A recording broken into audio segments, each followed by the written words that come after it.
معزز سامعین، last video میں ہم نے یہ پڑھا تھا کہ قرأت کرنا فرض ہے، نماز کے فرائض میں سے ہے، اور قیام کے فرض کے اندر قرأت جو ہم فرض کرتے ہیں تو قرأت کم سے کم کتنی، ایک آیت کی تلاوت کرنا سے قرأت کا فرض ادا ہوگا۔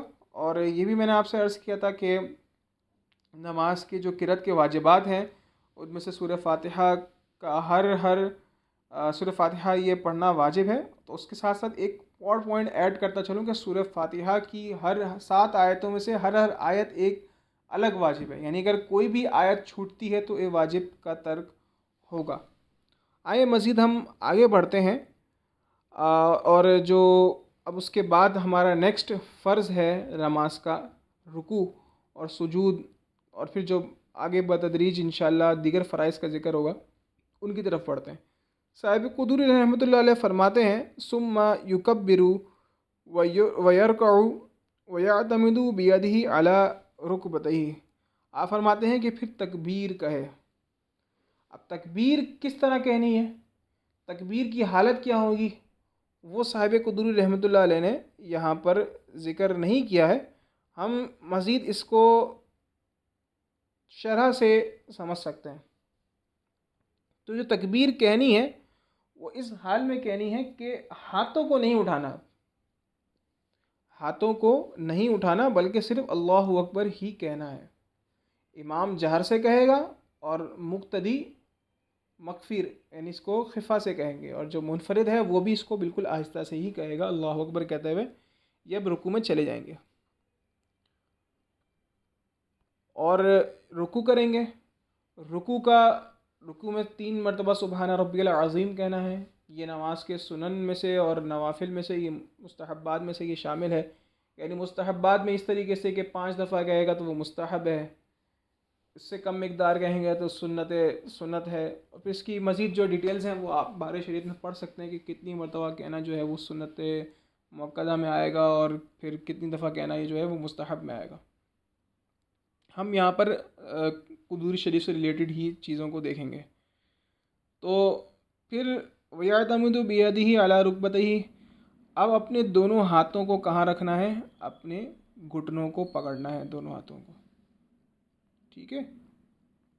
اور پھر کیا کرنا ہے، وَيُفَرِّجُ أَصَابِعَهُ، اور اپنی انگلیوں کو کھلے رکھنا ہے، یعنی انگلیوں کو ایسا نہیں کرنا کہ بالکل ملا کے اپنے گھٹنوں کو پکڑ رہے ہیں۔ یہ رکوع کے اندر جو رکوع کرنے کا طریقہ ہے اس کو صاحب قدوری رحمۃ اللہ علیہ اس کے جو مسائل ہیں اس کو بیان فرما رہے ہیں۔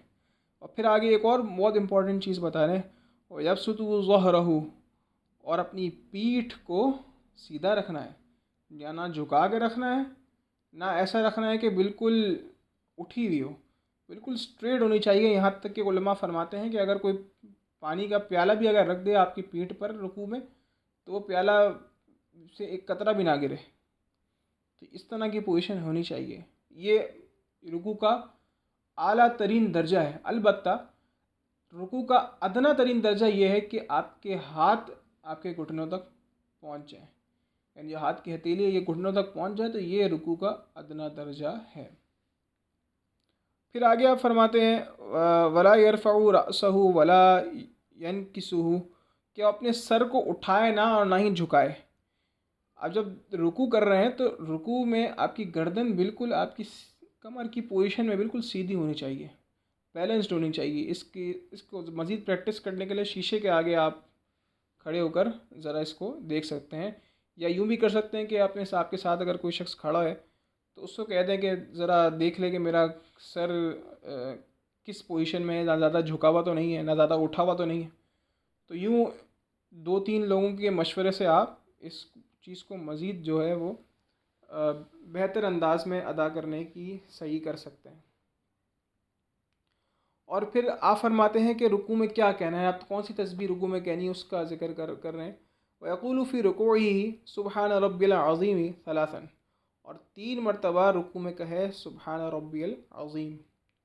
وَذَلِكَ أَدْنَاهُ، اور یہ کم از کم ہے، کیا ہے، کم سے کم 3 مرتبہ تو کہے وہ۔ ثُمَّ يَرْفَعُ رَأْسُهُ، اور پھر اٹھا لے وہ اپنا سر، یعنی اب کھڑا ہو جائے اسٹریٹ۔ اور پھر کہے وَيَقُولُ سَمِعَ اللَّهُ لِمَنْ حَمِدَهُ۔ اب جب کھڑا ہو گیا ہے تو اب ہاتھوں کو نہیں باندھنا، جب ہم رکوع میں جا رہے ہیں تو رکوع میں جانے سے پہلے بھی ہاتھوں کو چھوڑنا ہے، پھر رکوع میں جانا ہے، اپنے ہاتھوں سے اپنی ہتھیلیوں سے اپنے گھٹنوں کو پکڑنا ہے۔ اس کی جو ڈیٹیل تھی وہ آپ نے صاحب قدوری رحمۃ اللہ علیہ نے بیان کی کہ انگلیوں کو کس طریقے سے رکھنا ہے۔ تو اب بالکل سیدھے کھڑے ہو جانا ہے، اور اس حال میں کہ اب ہاتھوں کو نہیں باندھنا، فقہ حنفی کے نزدیک سنت طریقہ یہی ہے کہ جب ہم رکوع سے کھڑے ہوں گے تو ہاتھوں کو چھوڑے رکھنا ہے، اور اب یہ کہیں گے ربنا لک الحمد معتم، یعنی کہ اگر ہم امام کے پیچھے نماز پڑھ رہے ہیں تو ہم کہیں گے ربنا لک الحمد یا ربنا ولک الحمد، یا یہ بھی کہہ سکتے ہیں اللہم ربنا ولک الحمد۔ ان 3-4 جو چیزیں ہیں ان میں سے ہم کہہ سکتے ہیں۔ البتہ امام جو ہے وہ صرف سمیع اللہ لمن حمیدہ ہی کہے گا، اور مقتدی صرف ربنا لک الحمد یا اس سے جو دیگر جملے ہیں جو میں نے عرض کیا وہ کہہ سکتا ہے۔ اور منفرد کا یہ ہے کہ منفرد سمیع اللہ لمن حمیدہ اور ربنا ولک الحمد دونوں کہے۔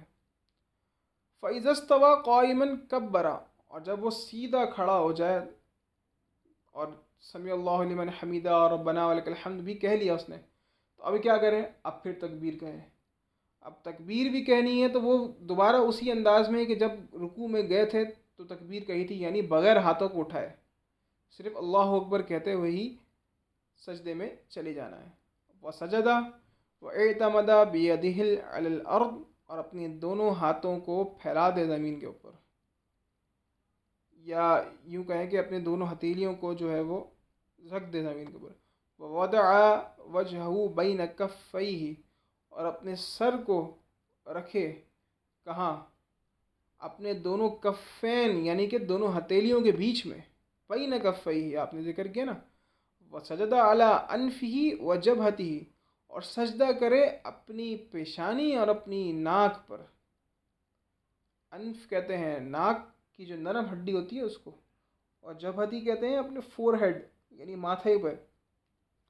فَإِنِ اقْتَصَرَ عَلَىٰ أَحَدِهِمَا جَازَ عِنْدَ أَبِي حَنِيفَةَ، اور اگر وہ اقتصار کرتا ہے دونوں میں سے کسی ایک چیز کا تو امام اعظم کے نزدیک تو جائز ہے، لیکن وقالا، لیکن صاحبین نے فرمایا لا يجوز الاقتصار على الانف من عذر، صاحبین کیا فرماتے ہیں کہ جائز نہیں ہے صرف ناک پر سجدہ کرنا سوائے عذر کے، یعنی کسی شخص کا عذر ہے، کوئی شخص زخمی ہے تو عذر میں تو چل جائے گا کہ صرف وہ ناک میں سجدہ کرے، لیکن عذر کے علاوہ بغیر عذر کے یہ چیز قابل قبول نہیں ہوگی۔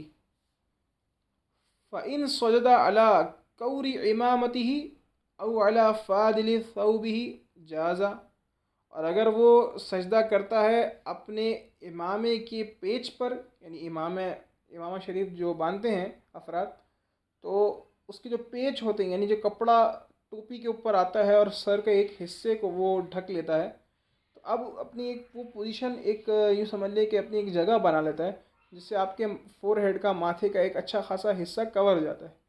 تو اگر تو ہم اس کے اوپر سجدہ کرتے ہیں، ہمارا ماتھے کا کافی حصہ اگر امامے سے کور ہو جاتا ہے تو ایسا کرنا یہ جائز ہے۔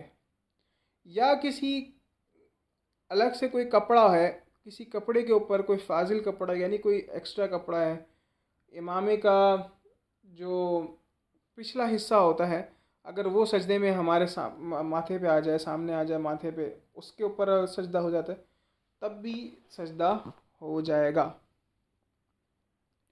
پھر آگے آپ مزید جو ہے وہ مسائل کا ذکر کر رہے ہیں۔